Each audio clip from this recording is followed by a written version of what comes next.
आता हूँ और कुछ कहूँगा तो आज मैं जो कहूँगा वो अपने बारे में तो न के बराबर ही कहूँगा। मैं उन लोगों के बारे में बातें करूँगा जिनके कारण मैं इस लायक हो सका कि आप लोग अपना स्नेह दे सकें मुझे और मेरी बात सुन सकें। मैं उन्हीं लोगों के बारे में जो भी मेरे परिवार से लेकर के मेरे गुरुजनों तक, मेरे समकालीन मित्रों तक जो लोग हैं जिनसे मैंने बहुत कुछ सीखा, जाना, उन्हीं के बारे में ज्यादा बातें करूंगा। प्रसंगवश कहीं कहीं मेरा भी जिक्र होगा ही। सबसे पहले जब मैं बात करता हूँ, पलट कर देखता हूँ, लगभग हम भी उम्र अगर 80 साल हो तो आधी उम्र तो पार कर चुके, तो पलट करके अब अगर देखते हैं कि कहाँ से चले थे, तो सबसे पहली चीज अभी उषा जी से हम बात कर रहे थे, ये भी देवरिया में पैदा हुई थी, मैं भी देवरिया में पैदा हुआ था। हम लोगों का एक संयोग ही था। तो सबसे पहले तो मुझे वही याद आता है, देवरिया, मेरा अपना वो गांव जहाँ पर मैंने अपने जीवन के 14 वर्ष गुजारे। अधिकांश मित्रों को यकीन नहीं होता कि मैंने 14 वर्ष गांव में गुजारे हैं। तमाम जो जीवन की पढ़ाई लिखाई सफलताएं हैं, कई बार भ्रम पैदा करती हैं। हमारे कलीग्स तक को यकीन नहीं होता कि मैं भोजपुरी बोल सकता हूँ, क्योंकि मैं भोजपुरी में लिखता हूँ। तमाम सहकर्मियों को ये दिक्कत ये होती है। मेरा जो गांव है वो देवरिया, पूर्वी उत्तर प्रदेश के देवरिया जिले में स्थित है। बल्कि 2 गांव हैं, लेकिन मैं जिस गांव का जिक्र कर रहा हूँ मेरे ननिहाल का गांव है। मैं ननिहाल में रहा हूँ। मेरी माँ इकलौती संतान है अपने माता पिता की, तो पिता का गांव भी और माँ का गांव भी दोनों ही हमारे लिए सुलभ था। लेकिन मैं ननिहाल में रहा, नाना नानी के साथ रहा। वो गांव मुझे याद आता है और बाद में तो ज्यादा समय पिता का भी वहीं गुजरने लगा और कई चीजें हैं। देवरिया में भी घर था हम लोगों का, तो कई चीजें थी, शहर में भी तो आना जाना था। जो मेरा गांव था वो आबादी के लिहाज से मैं जिक्र करना चाहूंगा कि उसमें 400 के आसपास घर रहे होंगे, जिसमें लगभग हर जाति के घर थे। मैं जब जाति की बात कर रहा हूं तो सायास कर रहा हूं, मेरा उद्देश्य है। वहां दलितों की भी आबादी थी और पिछड़े वर्ग की भी कई जातियां थीं, ब्राह्मण भी थे, क्षत्रिय भी थे, और जो कायस्थ समुदाय था जिसमें मैंने जन्म लिया था एक परिवार में, उस समुदाय के लोग भी थे। जो चीज मुझे याद आ रही है इस प्रसंग का पूरा, कि गांव में जो प्राथमिक विद्यालय था, तब तक हमारे गांव में दलित विद्यार्थी नहीं जाते थे पढ़ने के लिए, विद्यालय में नहीं जाते थे। मेरे पिता पहले व्यक्ति थे जिन्होंने उस गांव में 4 दलित अध्यापकों की नियुक्ति करवाई प्राइमरी पाठशाला में। प्रभावशाली व्यक्ति थे। आज मैं याद करता हूं तो बहुत आदर से भरता हूं, तो गर्व होता है। तो उन्होंने 4 दलित अध्यापकों की नियुक्ति करवाई उस प्राइमरी पाठशाला में, और दलित बस्ती में लगभग घर घर जाकर के उन्होंने सबसे आग्रह किया, हर परिवार से, कि अपने बेटे बेटियों को स्कूल पढ़ने के लिए भेजिए। गांव में जैसा कि होता है, एक समाज जैसा होता है, इसका विरोध भी था। बहुत सारे लोग नहीं चाहते थे कि ये दलित अध्यापक आए और इस तरह की चीजें हों। बहुत सारे लोग कहने लगे कि हमारे बच्चे क्या करेंगे, कैसे जाएंगे स्कूल। पिता ने कठोर प्रतिवाद किया इसका। वो अध्यापक आए, उन्होंने वहां अध्यापन किया लंबा। और एक प्रसंग कि हम सभी भाई बहनों को पिता बाकायदा बुला करके कहते थे, पैर छुओ गुरुजी। ये हमारी पहली ट्रेनिंग थी वर्ण व्यवस्था के खिलाफ, कि जाति कोई चीज नहीं होती है, मनुष्य सबसे बड़ा होता है, मनुष्य बड़ा होता है, उसकी कोई जाति नहीं होती है। ये मेरी पहली ट्रेनिंग थी जो मेरे पिता ने दी मुझे, मेरे नाना ने दी मुझे। बाकायदा कहते थे, सम्मान के साथ पैर छुओ। अभी भी उसमें से एक अध्यापक राम प्यारे जी जीवित हैं, और मैं कहीं भी वो मिलते हैं, मेरे भी बच्चे हैं, मेरे भी स्टूडेंट, तमाम मैं पैर छू के प्रणाम करता हूँ, और मुझे गर्व होता है कि मैं उनका विद्यार्थी हूँ। बहुत अच्छे अध्यापक थे, बहुत अच्छे अध्यापक थे। तो ये मेरी पहली ट्रेनिंग थी, पहली सामाजिक ट्रेनिंग थी जो मेरे पिता ने दी, मेरे नाना ने दी। उन लोगों की सोहबत में मैंने ये चीज सीखी। और पिता ने प्रयास करके वहां लड़कियों का विद्यालय खुलवाया, अस्पताल खुलवाया, बिजली की व्यवस्था की, और लगातार वो इसी बात में संलग्न रहा करते थे कि किस तरह से उन्नति हो और कैसे लोगों के सम्मान की रक्षा की जाए, चाहे वो जिस वर्ग के हों, चाहे जिस तरह के लोग हों। लैंगिक प्रश्न भी उनके लिए महत्वपूर्ण थे कि कोई अन्याय न हो किसी के साथ, और कहते थे कि देखो ये सारी चीजें सांस लेने जैसी, अगर तुमको जीना है तो इन मूल्यों के साथ ही जीना चाहिए। आज अगर मैं कविता लिख पाता हूँ, आप जैसे लोगों के साथ उठता बैठता हूँ, बोलता बतियाता हूँ, नौकरी तो सब लोग कर लेते हैं, नौकरी तो करना ही है पढ़ाई लिखाई के बाद, तो मुझे लगता है कि मेरे पिता ने जो मुझमें नैतिक मूल्य भरे थे वो मेरे बहुत काम आते हैं आज भी। मेरे साथ मेरा दलित मित्र पढ़ता था, नंदू नाम था, बम्बई में है आजकल, बहुत पैसा कमाता है, सारी चीजें। जब वो घर आता था पिता ने ट्रेनिंग दी कि उसको बराबरी पर बिठाओ, बराबरी पर बिठाओ। काफी संपन्न घर था, सारी चीजें थी, जो भी वर्ण व्यवस्था के बारे में आप कल्पना, सबके बावजूद लेकिन पिता कहते थे, और उसका एक इतना असर मतलब पूरा हमारे जीवन पर पड़ा कि मतलब पूरी सोच बदल गई, सारी चीजें बदल गई और हमने सोचना ही छोड़ दिया। बेहिचक हम दलित बस्ती में जाते थे, मिलते थे, जो मित्र हमारे साथ पढ़ रहे थे उनके साथ, आज भी मैं मिलता हूँ उनके साथ, मुझे कोई भेदभाव समझ में नहीं आता है। तो ये मेरी पृष्ठभूमि के तौर पर मैं कहना, आज भी जब मैं पलट कर देखता हूँ तो गाँव में दिक्कत तो है, गाँव में जाति व्यवस्था की क्रूरता अभी भी कहीं कहीं बची हुई है, हम सब जानते हैं, इसको ईमानदारी से स्वीकार करने में भी कोई दिक्कत नहीं है, हमें स्वीकार करना चाहिए कि ये सारी चीजें हैं वहां पर। लेकिन ऐसे ही लोग जब समाज में आते हैं, बहुत सारे लोग, जो मेरा अनुभव हो सकता है आप में से भी बहुतों का अनुभव हो, ये या जो बड़ी उम्र के लोग हो सकता है अपने बच्चों को उन्होंने ऐसी ट्रेनिंग दी हो, इसी तरह दुनिया बदलती है, समाज बदलता है और लोग आगे आते हैं, अग्रगामी बनते हैं। ये जो दक्षिण टोला का कंसेप्ट है, गांव में जानते हैं दलित बस्तियां दक्षिण में बताई जाती हैं, ये मुझे आज भी फांस की तरह लगता है। क्यों सवर्ण लोग गांव के बीच में रहेंगे, क्यों एक जाति विशेष को आप दक्षिण में कर देंगे, ये कौन सा न्याय है, कौन सी व्यवस्था है? कम से कम हम साहित्य संस्कृति करने वाले लोग जो मनुष्यता की बात करते हैं, उनके गले में और उनके हृदय में तो ये फांस की तरह लगना ही चाहिए, और मुझे लगता है, और ये मेरी आरंभिक ट्रेनिंग का ही नतीजा है जो मेरे अपने घर में हुई, पिता के द्वारा हुई और नाना के द्वारा। दूसरी बात जो मैं कहना चाहता हूँ, माँ और नानी जो गीत गाती थी, भोजपुरी के जो गीत गाती थी, वो उन गीतों का बहुत असर रहा मुझ पर। आज भी बहुत सारे गीतों की पंक्तियां, एक एक पंक्तियां ही सही मुझे याद आती हैं। बहुत सारे प्रसंग हैं, मैं ईश्वर में विश्वास नहीं करता हूँ, मैं पूजा पाठ नहीं करता हूँ, लेकिन माँ जो देवी गीत गाती थी, निबिया की डार मैया झूले री झुलुआ की झूली झूली ना, मैया गावे री गीत की झूली, आज भी मुझे ये अलग भोर में गाया जाता था कि आज भी मुझे याद आता है और मुझे प्रभावित करता है। मेरी तमाम नास्तिकता के बावजूद ये गीत मुझे प्रभावित, इसकी ध्वन्यात्मकता मुझे प्रभावित करती है, इसके भीतर की जो रागात्मकता है वो प्रभावित करती है, जो भरोसा और विश्वास है वो मुझे प्रभावित करता है। अकारण नहीं है कि मैं जब अकेले में होता हूँ तो ये तमाम जो माँ से नानी से गीत सुने थे मैंने, वो मेरे भीतर कहीं गूंजते रहते हैं। मेरे कवि होने में जरूर इनका होगा। मेरी माँ ने, मैं बराबर कहता हूँ कि मेरी माँ ने सिर्फ मुझे जन्म नहीं दिया, मुझे कवि भी बनाया, मुझे कवि भी बनाया। आज अगर मैं कवि हूँ तो माँ और नानी के नाते ही हूँ, नहीं तो नहीं होता। मेरी जो सबसे चर्चित कविता है, जिस पर बहुत लिखा गया, कई भाषाओं में अनुवाद हुआ अंग्रेजी से, सोन चिरई, मैं उसको माँ और नानी के प्रति भावांजलि की तरह देखता हूँ। बल्कि कई बार तो लगता है कि ये गीत, एक कविता उन्होंने ही लिखी, चेहरा सिर्फ मेरा है। अगर आपकी इजाजत हो तो मैं वो कविता ही पहले पढ़ता हूँ, फिर आगे की बात करता हूँ। सोन चिरई, एक सोहर सुनने के बाद। बचपन से मैं एक सोहर सुनता था, घर में गाया जाता था, और सोहर के बारे में आप में से अधिकांश लोग जानते होंगे, बेटा पैदा होने पर ये गाया जाता है। तो एक सोहर है कि सासु मुरी कहेली बंझनिया ननद बज्रबासिन हो, मैया जिनके में बारी बियाही हुए घर निकारे नहीं हो। ये सोहर था, बचपन में मैं सुनता था, ये घूमता रहता था। 1995 में जब मैं जवाहरलाल नेहरू यूनिवर्सिटी में पढ़ रहा था, उन दिनों मैंने एक कविता लिखी जो बाद में 1998 में पहल, जो हिंदी की एक बड़ी यशस्वी पत्रिका थी, बंद हुई फिर निकलने लगी है, उसमें बहुत प्रमुखता के साथ ज्ञान जी ने ये 5 पेज की लंबी कविता मेरी तब छापी। मैं आपके लिए कुछ हिस्से पढ़ता हूँ।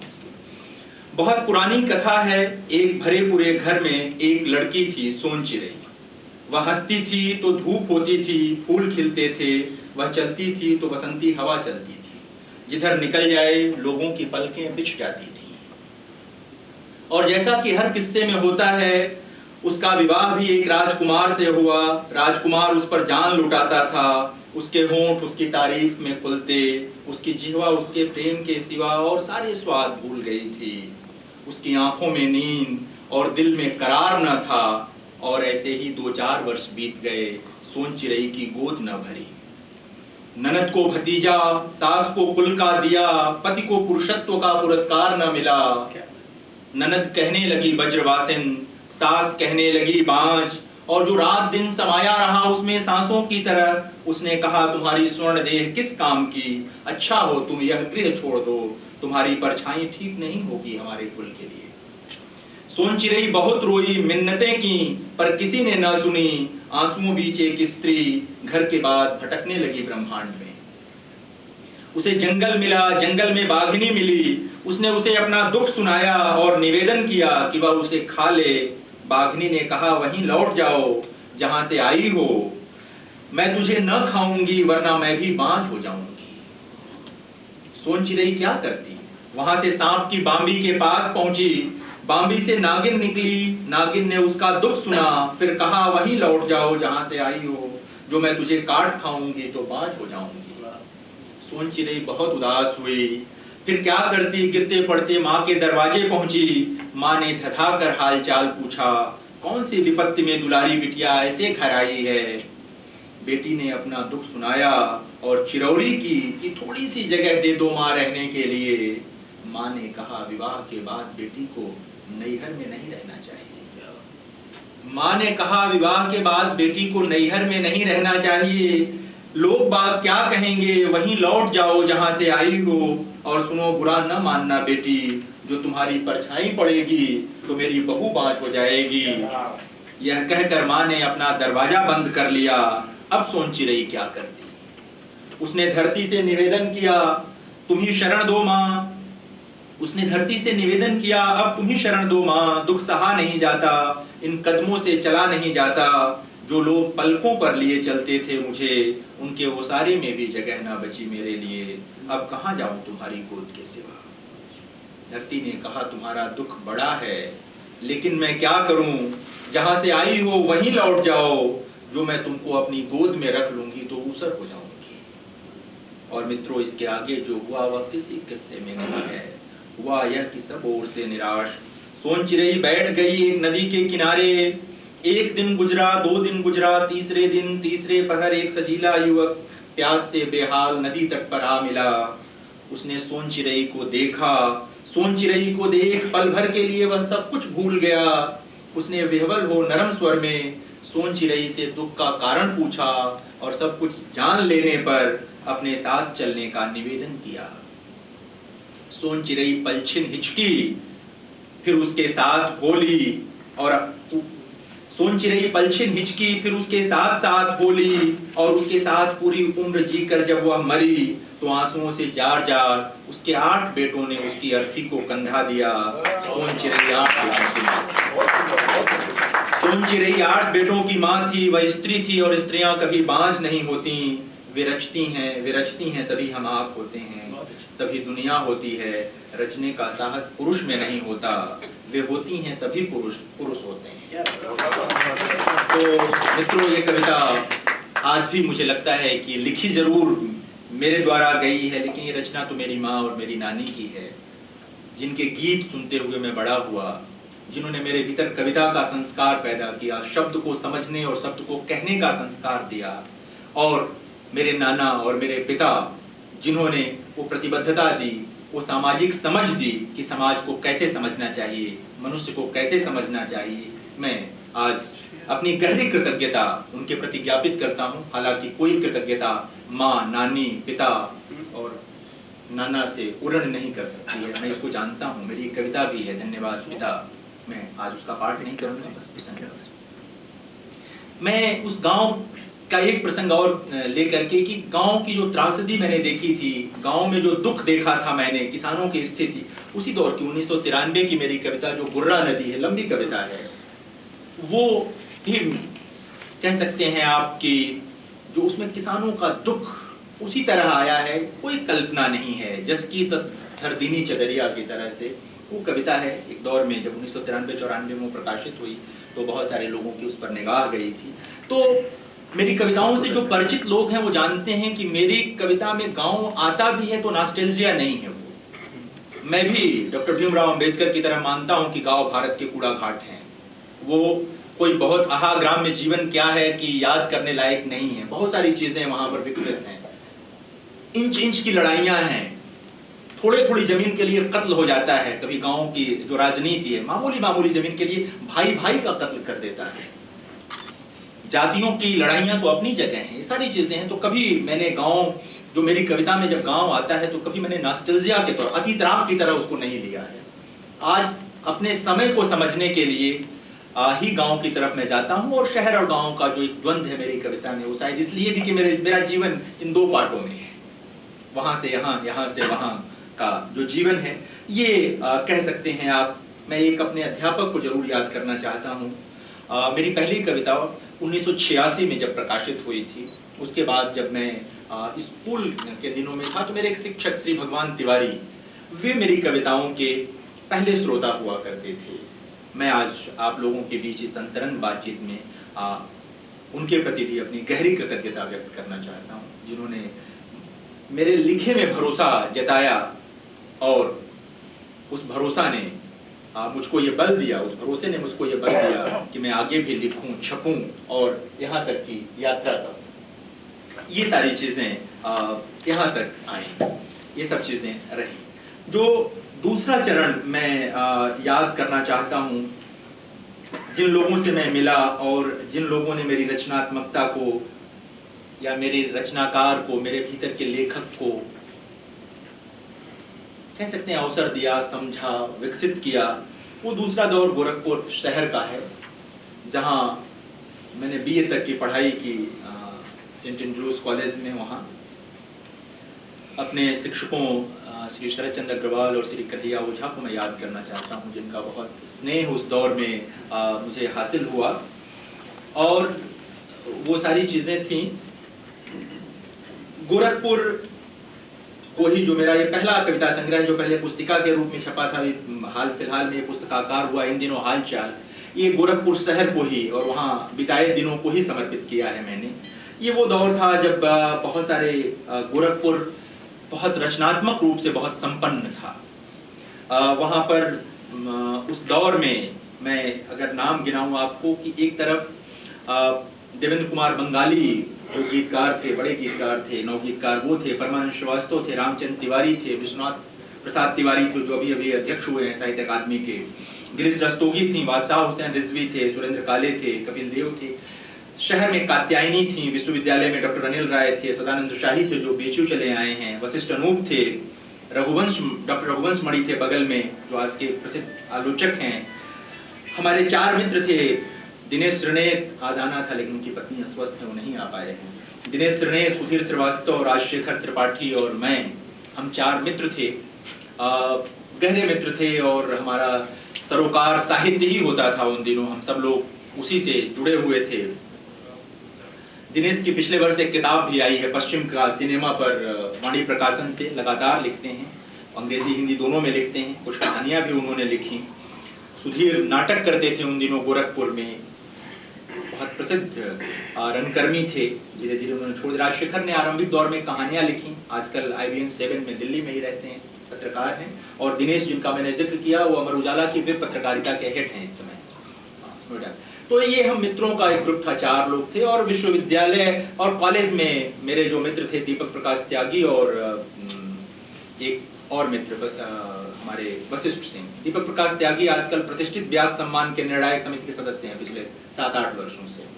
तो एक जो पूरा समय हमारा था गोरखपुर का, जिसमें मेरी परवरिश हो रही थी, ये सब तमाम लोग थे। मैंने अपने शिक्षकों का नाम लिया, ये लोग थे जिस शहर में मैं था।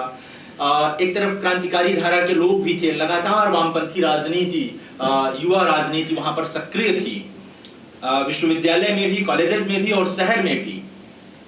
एक जिसको कह सकते हैं आप कि एकदम चारों तरफ ऊर्जा के स्रोत थे, कहां से आप जो अर्जित कर लें तो बहुत ही ऊर्जावान कह सकते हैं आपके पूरा कालखंड था वो गोरखपुर का, जिन दिनों मेरा बचपन वहां गुजर रहा था, मैं वहां पर था। ये सभी लोग थे वहां पर। देवेंद्र कुमार का जिक्र मैंने किया। देवेंद्र कुमार का एक गीत जो पुराने लोग हैं और जिनका गीत की दुनिया से संपर्क है, वाजपेयी सिंह हैं, उनका एक गीत 1965 में बहुत प्रसिद्ध हुआ था, एक पेड़ चांदनी लगाया है आंगने, फूले तो आ जाना एक फूल मांगने, नदी झील सागर से रिश्ते मत जोड़ना, लहरों को आता है यहाँ वहाँ छोड़ना, तुम तक पहुंचाया है मुझको अनुराग ने, एक पेड़ चांदनी लगाया। मैंने ऋण उतारा देवेंद्र कुमार बंगाली पर, जब मैं 80 के दशक के कवियों पर एक श्रृंखला लिख रहा था, उसको ब्रेक करके मैंने पहल में देवेंद्र कुमार बंगाली पर एक लंबा निबंध लिखा था। ये मेरा उऋण होने का कह सकते हैं एक उद्यम था गोरखपुर से। गोरखपुर ने जो कुछ मुझे दिया उस शहर ने, और देवेंद्र कुमार बंगाली को एक मनुष्य के तौर पर जो मैं जानता था, निहायत ही सहज थे। और प्रसंगवश में बताऊं कि वो दलित जाति में पैदा हुए थे। कुशीनगर जो महात्मा बुद्ध की महानिर्वाण स्थली है, वहीं के रहने वाले थे वो। और मैंने इसका प्रस्ताव भी किया था 1997 में, जब राष्ट्रीय सहारा के 2 अंक हस्तक्षेप के दलित अंक के रूप में निकले थे, तो मैंने एक टिप्पणी लिखी थी उसमें और कहा था कि अब तो दलित विमर्श का समय आ गया है। देवेंद्र कुमार बंगाली जो अपनी सामर्थ्य के बावजूद उपेक्षित रह गए, अपने तमाम समर्थ मित्रों के बावजूद उपेक्षित रह गए, परमानंद श्रीवास्तव, केदारनाथ सिंह, सब उनके मित्र थे और सब लोग उनको प्रेम करते थे। ऐसा नहीं है कि इन्होंने उपेक्षित किया, इन लोगों ने लिखा उन पर। केदार जी ने बहुत बढ़िया लिखा है देवेंद्र कुमार पर, परमानंद जी ने लिखा है, लेकिन फिर भी जितना यश मिलना चाहिए देवेंद्र कुमार बंगाली को नहीं मिला। जी जी, तो देवेंद्र कुमार बंगाली को नहीं मिला उनका जो मिलना चाहिए था, जो श्रेय, जो दाय उनका था, नहीं मिला। मैंने कोशिश की, उनके कई गीत याद आते हैं, उनकी कविताएं समानांतर ऐसी प्रतिभा थी कि कविताएं भी उतने ही कह सकते हैं महत्वपूर्ण लिखी उन्होंने जितने गीत। उनका एक गीत है, सुना तुमने रूबी, एक नाव फिर डूबी, रिश्ते सब बोझ हुए कंधों के पांव के, हम तो ठहरे गांव के। अभी जो मैं गांव का जिक्र कर रहा था कि गांव मेरे लिए नॉस्टैल्जिया नहीं है, तो इसी नेता की विरासत है पूरी। देवेंद्र कुमार के लिए भी गांव नॉस्टैल्जिया नहीं था, गांव बदल रहा था। गांव में उसमें एक पंक्ति आती है कि हम तो ठहरे गांव के, उसमें आते हैं कि बकरी के मोल बिके बच्चे उमराव के। ये गांव का यथार्थ था। ये 70 के दशक में लिख रहे थे देवेंद्र कुमार। 40 साल से ज्यादा का समय बीत चुका है, 45 साल का। गीत में नवगीत की धारा के बड़े कवि थे देवेंद्र कुमार, और उनकी कविताएं भी बहस जरूरी है जैसी कविता है। आज जब दलित विमर्श पर बात हो रही है, 70 के दशक की उनकी कविता है बहस जरूरी है, जिसमें उनकी पंक्तियां मैंने कोट की हैं उसमें कि उसमें उनकी पंक्ति आती है कि गुरुदक्षिणा का जब भी प्रश्न आता है, एकलव्य से उसका अंगूठा ही मांगा जाता है। आज जो तमाम दलित विमर्शकार ऐसी पंक्तियां लिख करके यश कमा रहे हैं, देवेंद्र कुमार की तरफ लोग नहीं जाना चाहते। मैंने तमाम जो दलित रचनाकार हैं, महत्वपूर्ण दलित रचनाकार हैं, उनसे भी कहा। वो लोग कहते हैं कि हाँ वो महत्वपूर्ण थे, लेकिन लोहियावादी थे। खैर, हम इस पे बात नहीं करेंगे, देवेंद्र कुमार पर व्याख्यान नहीं। मैं प्रसंग बस देवेंद्र कुमार का जिक्र कर रहा था। लोहियावादी वो इसलिए थे कि तब की जो राजनीति थी उसमें नेहरूवियन मॉडल के समानांतर तमाम रचनाकारों को लगा था कि लोहिया के सपने में ज्यादा दम है। विजय देव नारायण शाही, मल्लिया, धूमिल, सब के सब लोहिया के दर्शन से प्रभावित थे। जो साहित्य के विद्यार्थी हैं वे सब लोग जानते हैं इसे, तो मैं उनको याद कर रहा था। परमानंद श्रीवास्तव बड़े आलोचक के रूप में स्थापित थे। हम उन्हें देखा करते थे, वो रिक्शे से विश्वविद्यालय जाते थे।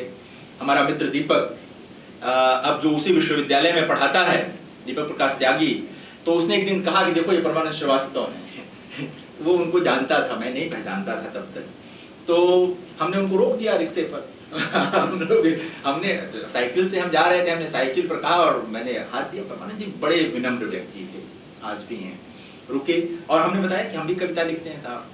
तो उन्होंने कहा कि ठीक है, आप जो है अपनी कविताएं लेकर के आइए घर, उसे कम समय दिया करते थे लोगों को। तो अपनी कविताओं की 90 के आसपास की कोई बात होगी, मैं अपनी कविताओं की कॉपी लेकर के जो है नोटबुक वो पहुंच गया परमानंद जी के वहाँ। आज भी मेरे पास है, उतने बड़े आलोचक